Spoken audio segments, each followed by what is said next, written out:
የት ነው ያለው ያገሩ ሰው የውሃ ሽታ የሆነባት ከተማ ሰው የውሃ ሽታ የሆነባት ከዓለማችን ሁለተኛ ባዶ ሀገር ዛሬ ተገኝተናል። አቤል ብርሃኑ ያላሳያችሁን አስገራሚ እውነት በዛሬ ቪዲዮ የምነግራችሁ ይሆናል።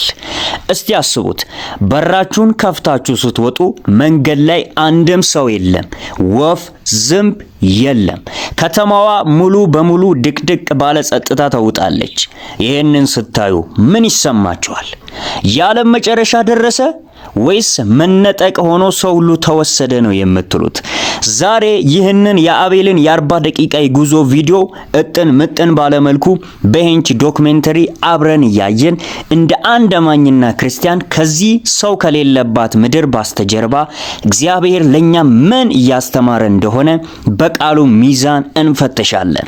ከመጽሐፍ ቅዱስ ጥቅሶች ጋር የሚያገናኙ 5 ድንቅ መንፈሳዊ ትምህርቶችን አውጥቻለሁ። እስከ መጨረሻው አብራችሁን ቆዩ።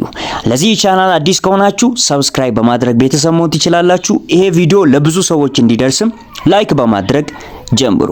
ዝግጁ ከሆናችሁ ወደ ቪዲዮ። ሰው የውሃ ሽታ የሆነባት ከዓለማችን ሁለተኛ ባዶ ሀገር ዛሬ ተገኝተናል። የት ነው ያለው ያገሩ ሰው?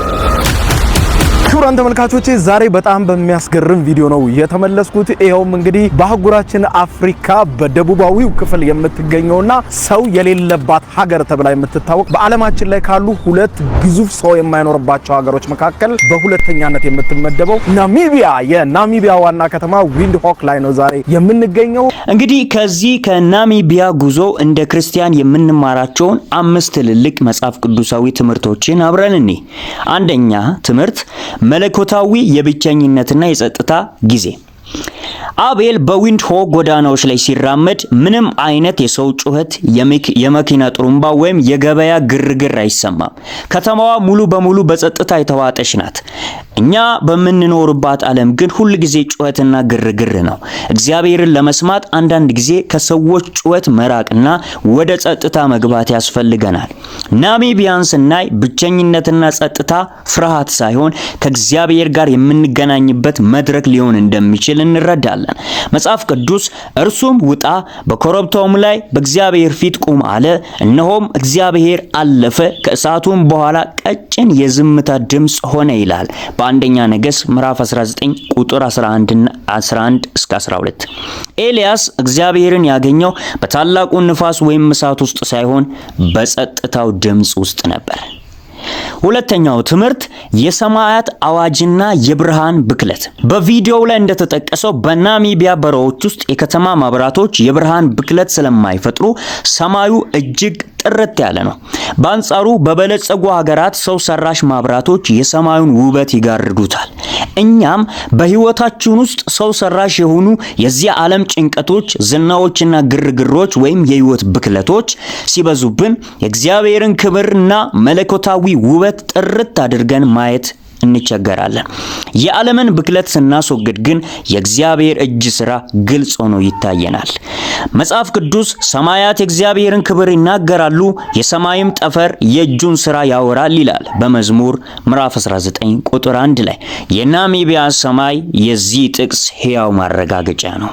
ሶስተኛ ትምህርት የበረሃ መሃል በረከት። ዋና ከተማዋ ዊንድሆክ የምትገኘው ናሚቢያና ካላሪ በተባሉ ሁለት እጅግ አስፈሪና አደገኛ በረሃዎች መካከል ነው።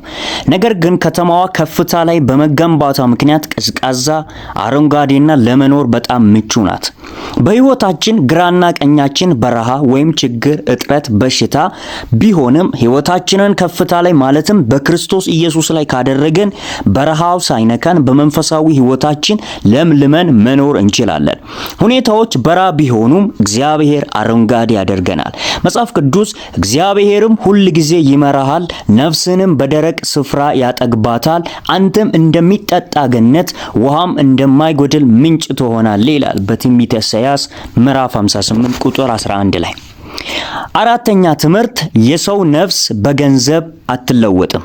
ጀርመኖች በናሚቢያውያን ላይ ላደረሱት የዘር ማጥፋት ወንጀል 1.1 ቢሊዮን ዩሮ ካሳ ለመክፈል ቢስማሙም ናሚቢያውያን ግን የአያቶቻችን ደም በገንዘብ አይለካም ብሎ ውድቅ አድርገውታል።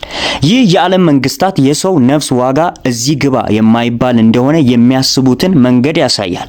ነገር ግን የሰው ነፍስ ዋጋዋ እጅግ ውድ ስለሆነ በምድር ወርቅና ብር ሊካስ አይችልም። የሰውን ነፍስ ሊዋጅ የቻለው ብቸኛው ነገር የክርስቶስ ክቡር ደም ብቻ ነው። አምስተኛ ትምህርት ፍጹም ሰላምና ፍርሃትን ማስወገድ። አቤል በባዶ ጎዳናዎች ላይ ሲራመድ ሰው የውሃ ሽታ ሆኗል፣ ያስፈራል ይላል። ለብዙ ሰው ባዶነት ፍርሃትን ይፈጥራል። ነገር ግን በከተማ ውስጥ ምንም አይነት ወንጀል ወይም የጸጥታ ስጋት የለም። ፍጹም እርጋታ ሰፍኗል። ብዙ ጊዜ ሰዎች ሰላም የሚመስላቸው በሰዎች መካከል ሲሆኑ ወይም በዙሪያቸው ብዙ የቁሳቁስ ክምችት ሲኖር ነው። ነገር ግን እውነተኛ ሰላም ከሁኔታዎች ውጪ የሆነው የሰማዩ አምላክ የሚሰጠን ሰላም ነው። በዙሪያችን ምንም የሌለ ቢመስልም እግዚአብሔር ካለ ፍርሃት ይወገዳል። በመጽሐፍ ቅዱስ በዮሐንስ ወንጌል ምዕራፍ 14 ቁጥር 27 ላይ ሰላምን እተውላችኋለሁ፣ ሰላሜን እሰጣችኋለሁ፣ እኔ የምሰጣችሁ ዓለም እንደሚሰጥ አይደለም፣ ልባችሁ አይታወክ አይፍራም ይላል።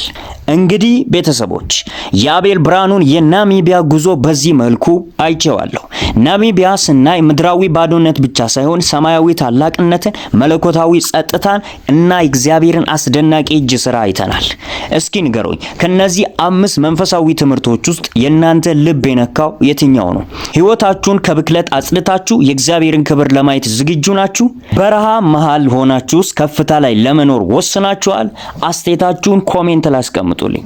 ይህ ቪዲዮ ከተመቻችሁ ላይክ ማድረግ እንዳትረሱ፣ ለሌሎችም እንዲደርስ ሼር አድርጉት።